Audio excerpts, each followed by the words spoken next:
প্রায় 150-র উপরে ফ্যাক্টরি বন্ধ হয়ে গেছে এই বছর এবং প্রায় 1 লক্ষর ওপরে শ্রমিক কর্মহীন হয়ে পড়েছেন।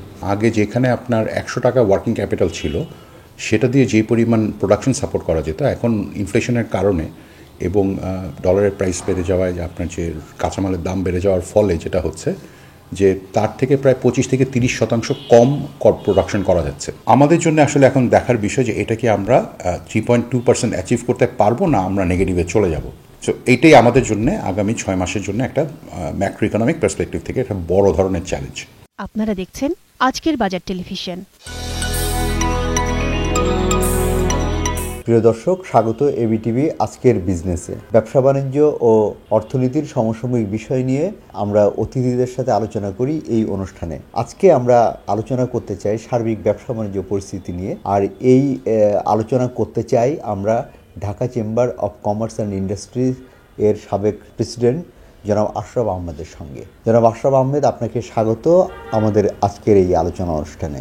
ধন্যবাদ। আমরা আপনার কাছ থেকে প্রথমেই জানতে চাই সার্বিকভাবে আমাদের ব্যবসা বাণিজ্যের অবস্থা কীভাবে দেখছেন আপনি?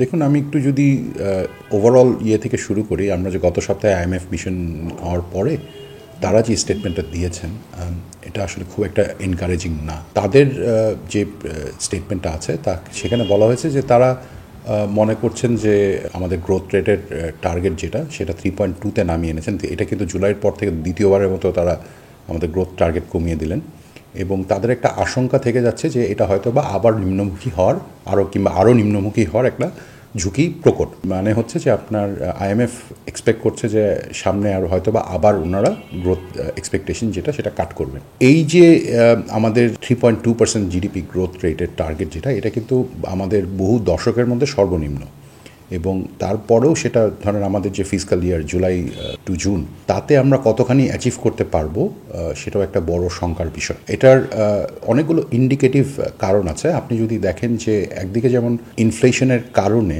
আমরা যেটা দেখছি যে বিশেষ করে একটা ম্যানুফ্যাকচারিং কর্পোরেটগুলো পুঁজিবাজারে যেগুলো লিস্টেড আছে বড় ম্যানুফ্যাকচারিং কোম্পানিগুলো, তাদের ফার্স্ট কোয়ার্টারের রিপোর্ট যদি আমরা দেখি যে প্রথম কোয়ার্টারের অবস্থা কী ছিল, আর্থিক অবস্থা, তাতে দেখা যাচ্ছে যে সেলস গ্রোথের পরিমাণ কমে এসছে 1%-এর মতো। সেই জায়গায় আপনার কস্ট অফ গুডস সোল্ড প্রায় 2% বেড়ে গেছে, তার মানে গ্রস মার্জিন 1%-এর মতো কম্প্রেশন হয়েছে এবং ইন্টারেস্ট দেওয়ার পরে এই সংখ্যাটা কমে দাঁড়িয়েছে প্রায় প্রফিটেবিলিটি প্রায় 10-11% কমে গেছে। ইনফ্লেশন অ্যাডজাস্ট করলে এটার মানে দাঁড়ায় যে বেসিক্যালি আপনার ইন্টারেস্ট মানে সেলস হয়তো বা ইনফ্লেশন অ্যাডজাস্টে 6-7% লোয়ার। এই অবস্থায় আমাদের 3.2% যে গ্রোথ টার্গেট আছে IMF যেটা নিয়ে কথা বলছে সেটা আসলেই অ্যাচিভ করাটা অত্যন্ত দুরূহ হবে। আপনার একটু যদি পিছন ফিরে তাকাই আমরা যে আমাদের গ্রোথ রেট এতখানি কমে যাওয়ার কারণটা কি, একটা প্রধান কারণ হচ্ছে আমরা বছরের শুরু থেকে কিন্তু আমরা একটা টাইটেন মনিটারি পলিসিতে চলে গেছি যে আমাদের ইন্টারেস্ট রেট মোটামুটি জানুয়ারি মাস থেকেই বাড়ানো শুরু হয়।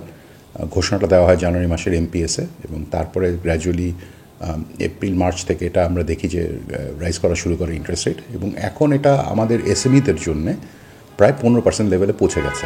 বড় কর্পোরেট জন্য কিংবা এভারেজ লেন্ডিং রেট কিছুটা কম আছে, এখনও 12-13% লেভেলে আছে, কিন্তু নতুন মানি ফ্লো কিংবা নতুন ক্রেডিটের জন্য নতুন লোনের জন্য SME-গুলোদের জন্য এটা মোটামুটি 15% লেভেলে চলে গেছে। এই অবস্থায় আসলে এটার বেশ কয়েকটা ইম্প্যাক্ট আছে। আমি একটা করে বলি যে 1 নম্বর হচ্ছে যে আমাদের ইনফ্লেশন অ্যাডজাস্টেড ওয়ার্কিং ক্যাপিটালের ফ্লো কমে গেছে।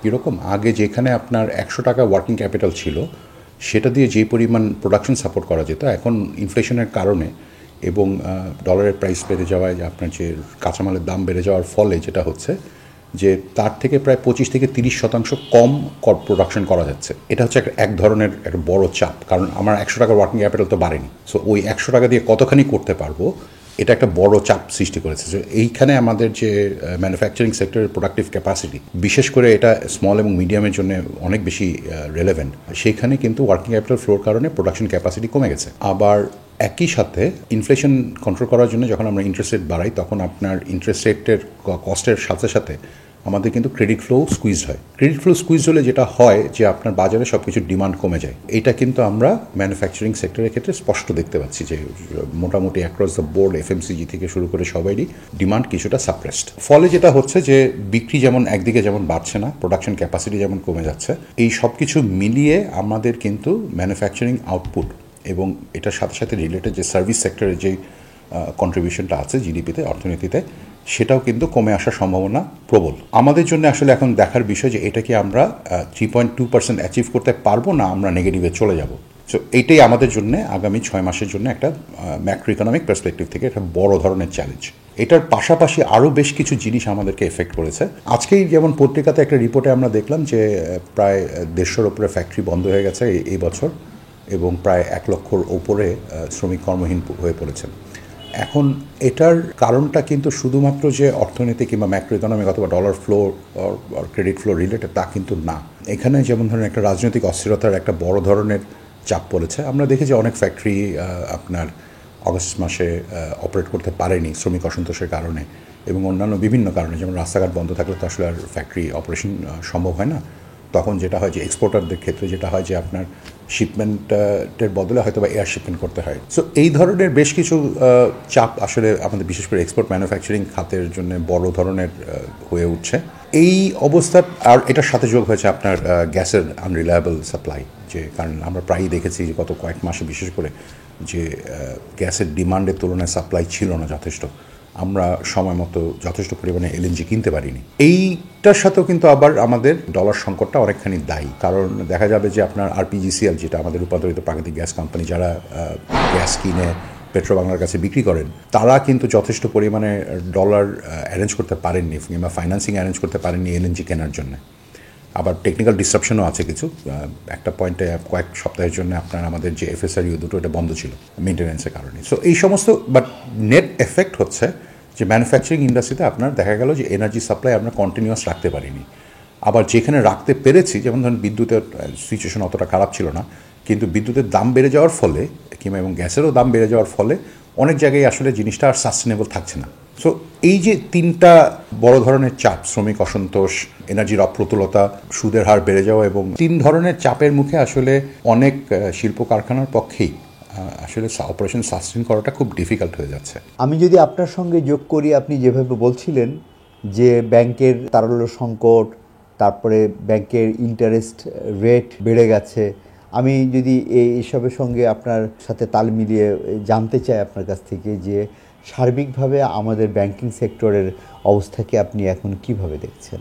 দেখুন, 1 নম্বর হচ্ছে যে আমি যদি ম্যাক্রো ইকোনমিক টার্গেট থেকে শুরু করি, যখনই ইন্টারেস্ট রেট বাড়ানো হলো এবং সেন্ট্রাল ব্যাংক ডিসাইড করলেন যে তারা নতুন করে টাকা ছাপাবেন না, তখন যেটা হয়েছে আপনার ওভারঅল ব্যাংকিং সিস্টেমে একটা বড় ধরনের একটা তারল্যের ওপরে একটা চাপ পড়েছে, লিকুইডিটি কমে গেছে। যেটা হয় যে আপনার ইন্টারেস্ট রেট বাড়ালে সাথে সাথে কিন্তু নেট ক্রেডিট ফ্লো কমে যেতে থাকে। সো তারল্য সংকটের কারণেই যেটা হয় যে আমাদের পক্ষে তখন দেখা যাচ্ছে যে ব্যবসায়ীরা আসলে ব্যাংকের থেকে টাকা নতুন করে ঋণ নিতে পারছেন না। এটা হচ্ছে ওভারঅল সিনারিও। আবার এইটার মধ্যে আবার একটা সাবসেটের ক্ষেত্রে, যেটা আমরা সবাই জানি যে 10-12টা ব্যাংকে বড় ধরনের একটা চাপ তৈরি হয়েছে, ওই ব্যাংকগুলো কিন্তু প্রত্যেক মাসে চেষ্টা করছে তাদের লোন বুক কমিয়ে আনার জন্য, সো তাদের মোট ঋণের পরিমাণ কমিয়ে আনার জন্য। সো ফলে যেটা হয় যে সমস্ত ছোট এবং মাঝারি উদ্যোক্তারা এই ব্যাংকগুলোর সাথে ব্যাংকিং করতেন, তারা কিন্তু ওই ব্যাংকগুলোতে কন্টিনিউ করতে পারছেন না। আবার ব্যাপারটা এমন না যে তাদের পক্ষে খুব সহজে অন্য যে ব্যাংকগুলোর ভালো অবস্থায় আছে সেখানে যাওয়াটাও আসলে এই ট্রানজিশনটা খুব সহজ হচ্ছে না। এই দিক থেকে যারা ধরেন এই ব্যাংকগুলোর গ্রাহক কিংবা বড়োয়ার ঋণ গ্রহীতা, তাদের জন্য সংকটটা আরও অনেক বড়। ওভারঅল যেটা হচ্ছে যে আপনার এখানে আরও কিছু জিনিস মাথায় রাখতে হবে যে আপনার ইন্টারেস্ট রেট বাড়লে এমনিতেই আপনার ঋণের পরিমাণ বেড়ে যায়, এনপিএলের পরিমাণ বেড়ে যায়। এখন যেটা দেখছি আমরা যে গত 3 মাসে ধরেন একটা ঋণের একটা বড় চাঙ্ক বেড়েছে এটার কারণে। আবার বাংলাদেশ ব্যাংক যেটা করছে যে আমাদের যে ক্লাসিফিকেশন রুলস সেটাকে আরও টাইট করে নিয়ে আসছে। সো এটা যদি টাইট করা হয়, যেমন সেপ্টেম্বরে একটা লেয়ারে টাইট হয়েছে, নেক্সটে গিয়ে মার্চে আবার হবে, আবার এপ্রিল মাসে গিয়ে আবার জুন মাসের মধ্যে আবার ফুল কমপ্লায়েন্সে আরেকটা জায়গায় যেতে হবে। এই স্টেপগুলোর ফলে যেটা হবে যে আমাদের এনপিএলের পরিমাণ খুব সিগনিফিকেন্টলি বাড়বে। আমি যদি একটা এক্সাম্পল দিই, গত বছরের ডিসেম্বর নাগাদ আমাদের এনপিএলের লেভেল ছিল অ্যাবাউট ওভারঅল ব্যাংকিং সিস্টেমে 10-12%। সেপ্টেম্বর মাসে এসে বাংলাদেশ ব্যাংক বললো যে এটা আসলে 17% লেভেলে পৌঁছে গেছে। ইন্টারেস্ট রেটের এই টেন্ডেন্সি যদি চালু থাকে এবং এই ধরনের টাইটনিং যদি চলতে থাকে, তাহলে এটা যদি ডাবলও হয় আমি খুব একটা আশ্চর্য হব না। কিন্তু ডাবল হলে এটার ইম্প্যাক্টটা অন্যখানে। আমাদের ধরেন তখন যেটা হবে যে অলরেডি যেমন আমাদের মোটামুটি ব্যাংকিং সিস্টেমে আমাদের ক্যাপিটালের পরিমাণ হচ্ছে টোটাল লোন বুকের 12% লেভেলে, এবং এটা একটা ম্যান্ডেটরি রিকোয়ারমেন্ট, যেটা নিচে গেলে আসলে ব্যাংককে বলা হয় যে সাস্টেনেবল নেই আর, অথবা ক্যাপিটাল শর্টফলে আছে। এটা 12 থেকে 17 যাওয়ার মানে হচ্ছে ব্যাংকিং সিস্টেমে ওভারঅলে গিয়ে ক্যাপিটাল শর্টফল একটা 5% ক্যাপিটাল শর্টফল তৈরি হয়েছে। এখন এটা যদি আবার 30-35 কিংবা 40 লেভেলে চলে যায়, তখন কিন্তু দেখা যাবে যে আমাদের ব্যাংকিং সিস্টেমে যে পরিমাণ ক্যাপিটাল আছে তার প্রায় 4 গুণ প্রয়োজন আরও।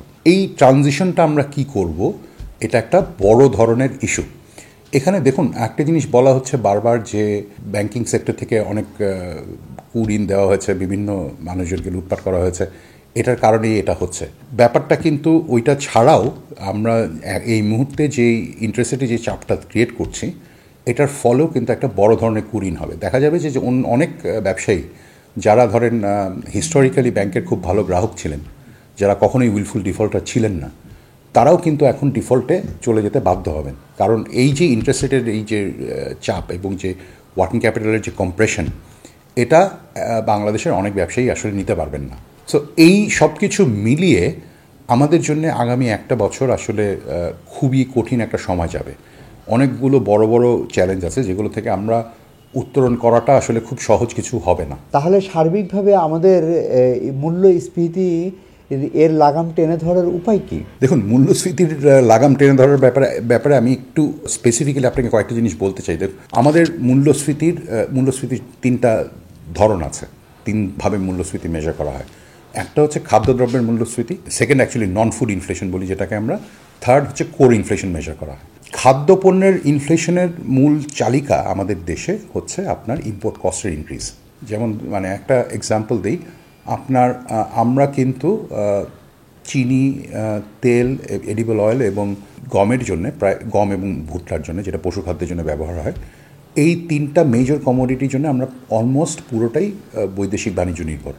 আমাদের নিজের লোকাল প্রোডাকশন থেকে হয়তো আমাদের 10-15-20%-এর বেশি প্রোডাকশন হয় না। তার মানে হচ্ছে যে 80-85% আমাদের রিকোয়ারমেন্ট সেটা ইম্পোর্ট করতে হয়। যখন ডলারের দাম বেড়ে যায় কিংবা ইন্টারন্যাশনাল মার্কেটে যখন ডলারের দাম বেড়ে যায়, তখনও কিন্তু এই সাপ্লাইগুলোর দাম বেড়ে যায়। যেমন তেলের দাম যেমন একটা পয়েন্টে হঠাৎ করে $900, $950 লেভেল থেকে $1200 লেভেলে চলে গিয়েছিল। এটা আবার নেমে এসছে, কিন্তু নেমে এসছে তো হয়তো বা গত মাসে কিংবা এই সপ্তাহে, এই কয়েক সপ্তাহ আগে। ফলে আমরা যে আমাদের ইম্পোর্টাররা যখন ইম্পোর্ট করেছেন, তখন তাদের হয়তো বা খরচ পড়েছে $1200। এখন ওই স্টক তো তারা $900 বিক্রি করতে পারবেন না। করলে যেটা হবে, একটা বড় ধরনের লস নিতে হবে তাদেরকে, এবং সেই লসটা তারা হয়তো আর কখনোই রিকভার করতে পারবেন না। সো এই যে ফুড প্রাইসের ইনফ্লেশন এটা কিন্তু driven primarily by input cost. আমাদের লোকাল প্রোডাকশনের ক্ষেত্রেও কিন্তু এটা আমরা দেখেছি যে যেমন ধরুন অনেক কিছু আছে যেগুলো আমরা ইম্পোর্ট করি না, যেমন চাল ইম্পোর্ট করলেও খুব কম, আমাদের কোনো নির্ভরতা নেই। কিন্তু চালের ক্ষেত্রেও যেটা হয়েছে, আমাদের চালের তো প্রোডাকশন কস্ট বেড়ে গেছে, আপনার ফার্টিলাইজারের প্রোডাকশন কস্ট বেড়েছে, আপনার এনার্জির প্রোডাকশন কস্ট বেড়েছে। সো সব মিলিয়ে দেখা যায় যে চালের দামও কিন্তু বেড়েছে। এবং ইন্টারন্যাশনাল মার্কেট থেকে আপনি যে আসলে কম দামে চাল ইম্পোর্ট করতে পারবেন, ব্যাপারটা কিন্তু তা না। কারণ ইন্টারন্যাশনাল মার্কেটেও মোটামুটি এরকমই দাম। এখন আমাদের লোকাল চালের দাম সেটা মোটামুটি ইন্টারন্যাশনাল মার্কেটে এরকমই দাম পড়ছে। ফলে যেটা আমি বলতে চাচ্ছিলাম যে দেখুন, খাদ্যের ইনফ্লেশনের ক্ষেত্রে যেটা হয়, because it's a cost push inflation, আপনার দাম বেড়ে যাওয়ার কারণে আপনার ইনফ্লেশন হচ্ছে। এটা কিন্তু আপনি ইন্টারেস্ট রেট পলিসি, যে মনিটারি পলিসিতে যেটা হয় যে মনিটারি ইন্টারেস্ট রেট বেড়ে গেলে আপনার ডিমান্ড কমে যায়। খাদ্যদ্রব্যের ক্ষেত্রে কিন্তু ডিমান্ডটা কমে না, কারণ এটা কমানো সম্ভব না। আপনি চাল কতখানি কম খেতে পারবেন, এটা একটা আপনাকে হয় ক্ষুধার্ত থাকতে হবে, অথবা যেই চালের যে রিকোয়ারমেন্ট আছে সেটা খেতে হবে। তার মানে হচ্ছে যে আপনার food price is essentially inelastic demand বলি আমরা যেটাকে, যে আপনি প্রাইস বাড়াইলে কিংবা কস্ট বাড়লে এটা আসলে ডিমান্ড কমে না। সো ডিমান্ড যেহেতু কমছে না এবং আপনি যেহেতু কম দামে ইম্পোর্ট করতে পারছেন না, যেই কারণে আপনার ফুড ইনফ্লেশন কিন্তু ইন্টারেস্ট রেট মেকানিজম দিয়ে আপনি কন্ট্রোল করতে পারবেন না। এবং আমরা এক্স্যাক্টলি এই জিনিসটা দেখতে পাচ্ছি যে আমাদের কি হয়েছে, যে ইন্টারেস্ট রেট বাড়ার ফলে অন্য সমস্ত প্রোডাক্টের ডিমান্ড কমে গেছে। নন ফুড ইনফ্লেশনও কিন্তু কম, 10%-এর বেশ নিচে। এবং আমরা দেখতে পাচ্ছি যে বিল্ডিং প্রোডাক্ট থেকে শুরু করে বাকি যে সমস্ত কনজিউমার ডিমান্ডস যেগুলো আছে, সমস্ত কিছুরই ডিমান্ড কমে গেছে। এটা আপনার ম্যানুফ্যাকচারিং ইন্ডেক্সের কথা যেটা বললাম, ম্যানুফ্যাকচারিং কোম্পানিজের কথা যেটা বললাম, ওইখানেও এটা এভিডেন্ট। কিন্তু ফুড ইনফ্লেশন কিন্তু কমছে না। এবং এটার কারণটাই হচ্ছে এরকম যে আপনি যেই টুলটা ইউজ করে আপনি ফুড ইনফ্লেশন কমাতে চাচ্ছেন, সেটা আসলে কাজ করছে না, কাজ করার কথাও না। কিন্তু ইনফ্লেশনের জন্য, ইনফ্লেশন কন্ট্রোল করার জন্য এটা কাজ করবে না তা কিন্তু না, এটা কিন্তু কাজ করছে, কিন্তু এটা কমাচ্ছে আপনার নন ফুড ইনফ্লেশন। এমন অবস্থা থেকে আমাদের বের হয়ে আসার কি উপায় রয়েছে, বা আমাদের এখন মানে এই অবস্থা থেকে উত্তরণের উপায় বা কি? উত্তরণের উপায়ের থেকে আমি আপনাকে আজকের আরেকটা খবরের কাগজের একটা এক্সাম্পল দিই, যেটা দেখলাম আমরা যে ওনারা বেশ প্রাইমারি 4-5টা খাদ্যপণ্যের দামের গত বছরের থেকে গতকালকের বাজারের হিসাবটা করেছেন। ওখানে দেখা যাচ্ছে যে অনেক ক্ষেত্রেই যে ইনফ্লেশনের পরিমাণ আসলে 4 থেকে 7%। তাহলে আমরা 14% ইনফ্লেশন কোথায় হিসাব করছি, এবং এটা এতখানি কেন হার্ট করছে আমাদেরকে? যে এটা যে আমাদেরকে হার্ট করছে এটা কিন্তু অবভিয়াস, আপনারা বাজারে গেলে আমরা সবাই টের পাই। আপনি যদি একটু ভিতরে ঢুকেন, ওই রিপোর্টটাতেই আমরা যেটা দেখতে পাচ্ছি যে দেখুন, যাদেরকে আমরা কেস স্টাডিগুলো দেখতে পাচ্ছি, অধিকাংশ ক্ষেত্রেই দেখা যাচ্ছে যে আয় কমে গেছে মানুষের, ব্যয় কিছু বেড়েছে, ব্যয় বাড়ার থেকে আসলে বড় চাপ পড়ছে আয় কমে যাওয়াটা।